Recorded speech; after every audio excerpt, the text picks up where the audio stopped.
Alors, dans l'actualité de ce jeudi 2 avril, je vous dirais que c'est plutôt tranquille cette semaine du côté de l'actualité. On sait que la semaine passée, on a annoncé la résidence sur le campus de Montmagny.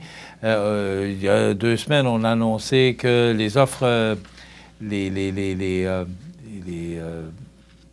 je cherche le bon mot là, pour la construction du complexe sportif. Le complexe sportif Pro Mutuelle Assurance. Voilà les appels d'offres. Voilà ce que l'ennemi juré d'un animateur de télévision, ce sont les blancs de mémoire. Alors, ça bouge beaucoup dans la région. D'ailleurs, on reçoit la mairesse Gabrielle Brisebois demain. Et ce sont de bonnes nouvelles pour une mairesse là, qui vient de s'installer aux commandes de la ville de Montmagny. Ce sont 2 beaux projets là, qui sont en train de débloquer. Alors, on pourra jaser davantage avec Gabrielle demain. D'abord, sur la scène locale et régionale, une campagne de sociofinancement aux actions culturelles et rassembleurs a récemment été lancée dans la région. C'est le 27 février. On s'était donné 6 semaines pour récolter 10 000 $ afin de soutenir des veillées de danse et renforcer la mobilisation citoyenne. Alors, la campagne se termine demain, vendredi 3 avril, avec une grande veillée de danse ouverte à tous. Ça débute à 18 h avec une activité familiale gratuite animée par la caleuse Catherine Havard, accompagnée de musiciens de la région. À 7h30 ou 19h30, place à la grande veillée, alors qu'Elissa Mani prendra la relais, accompagnée d'artistes bien connus du milieu musical, dont Sabin Jacques à l'accordéon, Rachel Aucoin au piano, Mathieu Jacques à la basse et François Vézina au violon. Donc, ça devrait soigner votre compagnie. Il n'y a pas de... C'est gratuit, mais on dit qu'on demande une contribution volontaire de 20 $. C'est normal. Ce qu'on veut, c'est aller chercher de l'argent. Les premiers 5 000 $ recueillis serviront à financer la poursuite des activités, tandis que la seconde tranche contribuera à soutenir les actions de terre à terre dans la communauté. Donc, bravo pour cette belle initiative. Le Collège Jésus-Marie de Bellechasse qui renouvelle en 2026 son partenariat avec l'École d'entrepreneurship de Beauce afin de poursuivre sa mission d'initier des élèves au monde de l'entrepreneuriat et soutenir concrètement leurs élèves. On dit que ça coûte à peu près 4 000 $ par élève. Il y a 2 élèves. Il y a des partenaires, Kate Rail de Montmagny, Cannes Explore de Québec, la Fondation du Collège Jésus-Marie de Bellechasse, ainsi que la Fondation de l'École Entrepreneurship de Beauce. Donc, une belle réalisation du Collège Jésus-Marie de Bellechasse. Mobilité qui lance une vaste consultation publique afin de mieux comprendre les besoins en mobilité dans la région de Chaudière-Appalaches. Donc, par le biais d'un sondage actuellement en ligne, l'organisme souhaite recueillir l'opinion des usagers des services de transport d'ici le 17 avril prochain. Donc, dans un contexte où les habitudes de déplacement évoluent rapidement, cette initiative vise à dresser un portrait clair des réalités régionales. Surtout avec le prix de l'essence, probablement qu'il y a des habitudes de transport qui vont peut-être changer au cours des prochaines semaines. Donc, qu'il s'agisse de trajets domicile-travail, accès aux services ou encore des défis liés au transport collectif, actif et partagé, la mobilité joue un rôle central dans la qualité de vie des citoyens et dans le développement économique du territoire. Donc, on aura sûrement des informations à vous donner, car les données recueillies serviront à produire un portrait détaillé de la mobilité, un outil stratégique qui aidera les municipalités régionales de comté à orienter leurs décisions. Donc, ça concerne toutes les MRC de Chaudière-Appalaches dont on fait partie et dont l'ILET fait partie, dont Kamouraska fait... Non, Kamouraska, c'est Bas-Saint-Laurent. Alors, voilà. Et samedi, le 4 avril, la Société Saint-Vincent-de-Paul invite la population à une grande vente de livres au sous-sol de l'église de Saint-Mathieu, située au 260 avenue Louise. L'événement se déroulera de 10 h à 16 h, donc les visiteurs auront accès à plus d'une centaine de boîtes de livres couvrant plusieurs catégories, dont romans, ouvrages, jeunesse, cuisine et mieux-être. La majorité des livres sera offerte au coût maudit de 1 $. 1 piastre pour avoir un livre. Une occasion idéale de renouveler sa bibliothèque à petit prix. Vous savez, récemment, on annonçait que la Saint-Vincent-de-Paul remettait tout près de 80 000 $. Moi, je suis des fois surpris. D'abord, des abeilles de la Saint-Vincent-de-Paul là, qui travaillent là, avec le grand local du sous-sol de l'église Saint-Mathieu à pouvoir offrir à des gens là, des prix des produits, des vêtements. Il y a de tout. Je ne commence pas à vous énumérer tout ce qu'il y a, mais allez-y faire un tour. Des prix dérisoires. Et là, ce qu'on dit, c'est qu'en fin de semaine, dans le cadre de cette fin de semaine de Pâques, là, la friperie chez Vincent sera ouverte et proposera des nouveautés printanières pour femmes, hommes et enfants. Les bénévoles ont procédé, justement, à un important réaménagement du local. C'est qu'on a mis l'hiver de côté, puis là, on est dans le printemps et l'été, ainsi qu'un grand ménage dans tous les départements. Cette activité présentée durant le week-end de Pâques se veut accessible à tous et sans taxe. Donc, les organisateurs espèrent accueillir de nombreux visiteurs et soutenir leurs actions communautaires locales importantes. Et bien, tous ces argents que la Saint-Vincent-de-Paul récolte, c'est pour mieux redonner à différents organismes et aussi à des gens dans le besoin. Donc, bravo pour le travail que vous faites, à vous, tous les bénévoles de la Saint-Vincent-de-Paul et dont la gérante, la directrice, Mme Lucie, là, qui fait un travail extraordinaire.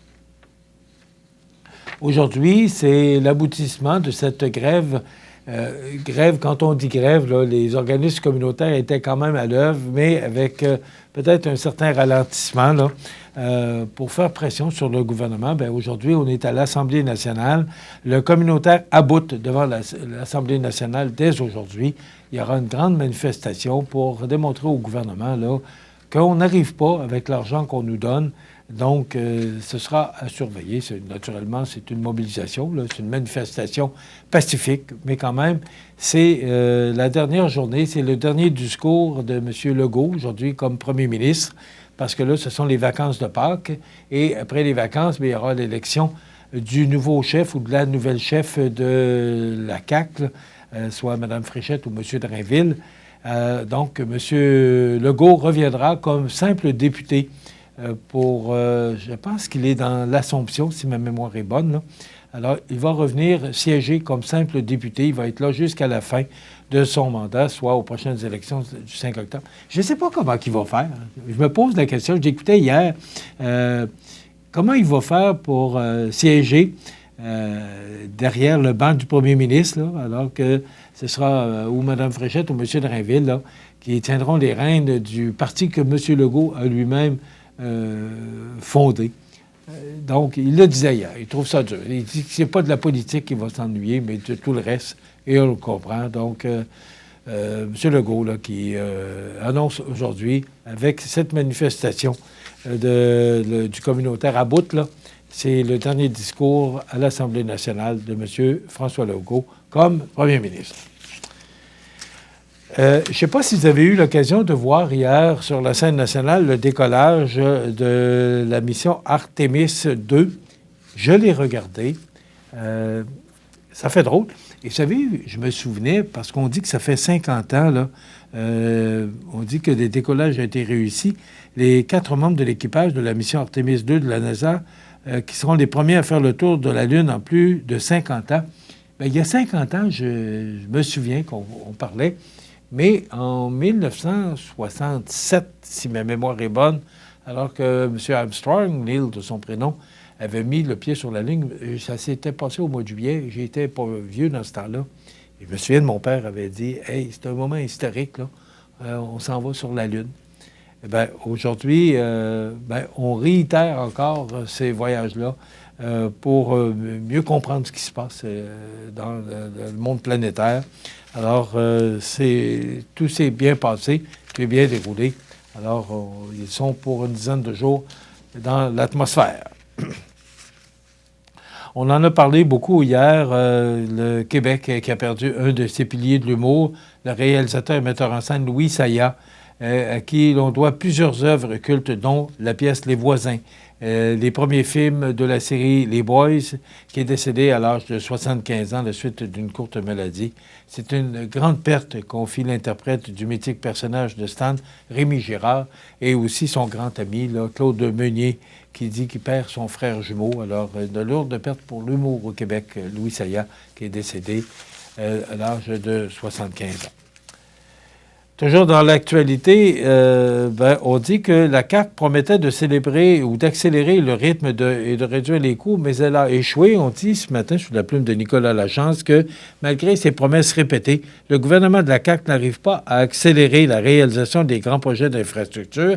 Résultat, le Québec perd des firmes d'ingénierie et de construction qui préfèrent investir ailleurs au Canada et aux États-Unis.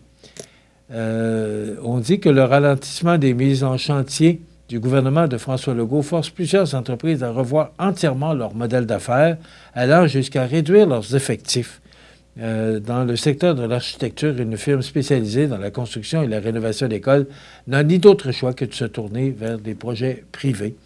C'est une réalité. Et quand on voit nos infrastructures qui ont grand besoin, là, est-ce que le nouveau premier ministre ou la nouvelle première ministre auront le temps de remettre ce dossier-là sur les rails? Je pense pas. Parce que là, le nouveau chef, on va y aller avec le nouveau chef, là, parce que, que ce soit Mme Fréchette ou M. Drainville, là, pour faciliter les choses, là. En fait, le 12 avril, Mme Fréchette ou M. Drainville sera nommé premier ministre ou première ministre. Et à partir de ce moment-là, là, on prend des rênes.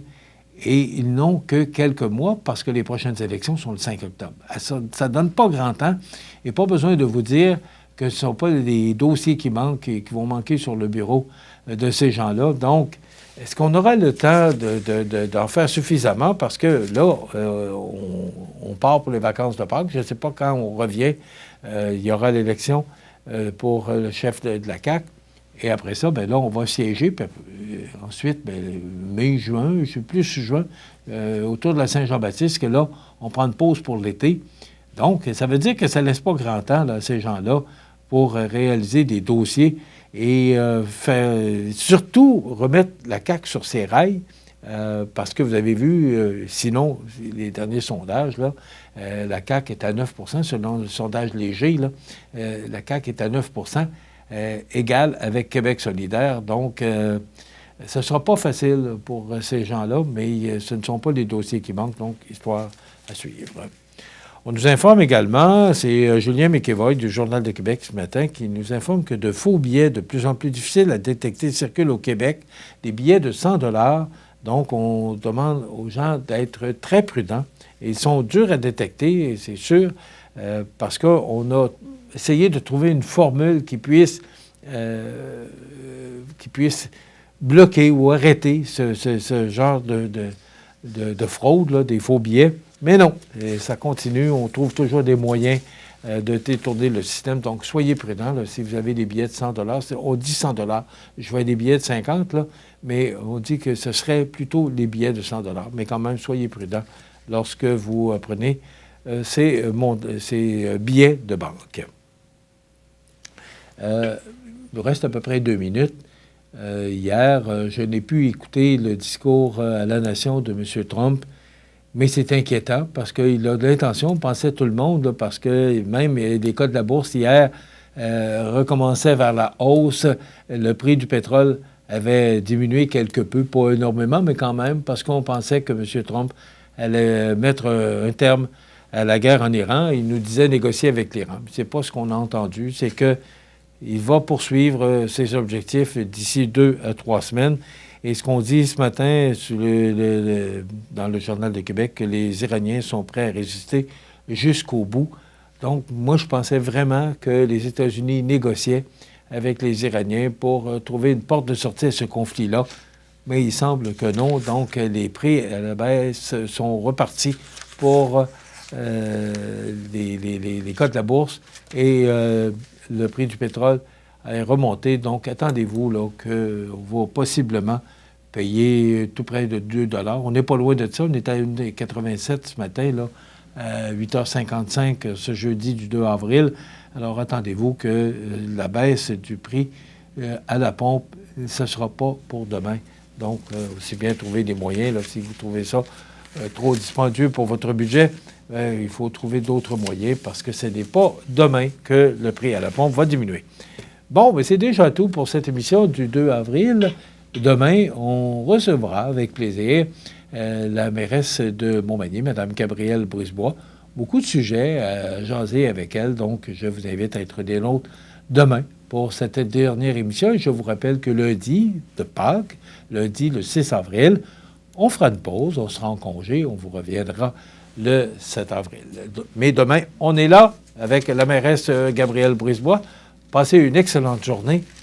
À demain.